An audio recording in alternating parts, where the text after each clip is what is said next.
Nasubukan mo na bang magluto ng adobong tulingan? Kung hindi pa, para sa iyo ang video nito. Dahil nga sa video nito ay magluluto tayo ng adobong tulingan.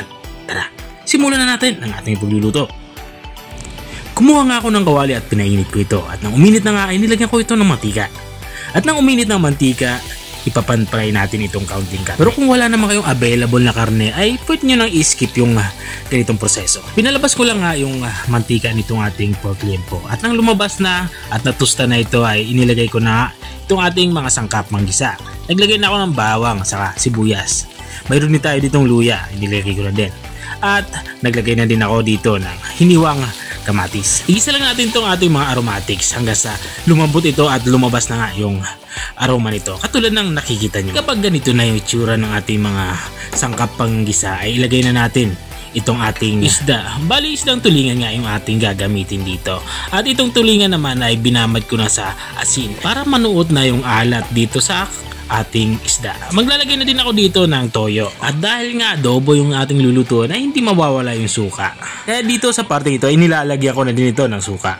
Mga kalahating cup ng suka nga ang aking inilagay. At maglalagay na din ako ng kaunting tubig. At matapos ko nga mailagay yung tubig ay maglalagay na din ako dito ng black pepper or pamintang durog.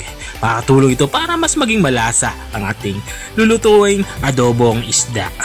At maglalagay na din ako dito ng mga 4 na pirasong laurel. Saka ko ito tatakpan at pakukuluin.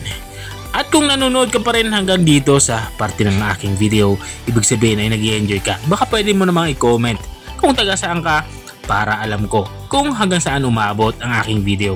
Balik tayo dito sa ating niluluto. Dito sa parte ito ay naglalagay na nga ako ng asukal. Lagyan ko nga ito ng asukal, makakatulong kasi ito para maging balanse yung lasa ng ating sabaw. Awin lang natin itong asukal saka ikalat natin dito sa ating nilulutong ulam. Para naman may kaunting sipa ng anghang yung ating nilulutong ulam, lalagyan natin to ng green na sili. Saka natin ito tatakpan para isimmer pa ng kahit mga 1 minuto pa para maigayong sabaw. At makalipas nga ng 1 minuto ay ito na nga. Dito sa parte nito ay lutong-luto na nga itong ating ulam pananghalian. Diba napakabango nito at napakasarap sa mainit-init na kanin. Diba? So ito na nga, ready to serve na nga yung ating ulam pananghalian. Ito ang ating adobong tulingan. Kung nakarating ka naman hanggang dito sa dulo ng aking video, maraming salamat sa panonood. Kung nagustuhan mo naman yung bago nating recipe ibinahagi ngayong araw, baka pwede mo naman itong i-share. O siya, hanggang dito na lang ako. Kita-kita ulit sa mga susunod kong mga videos. Paalam. Bye-bye!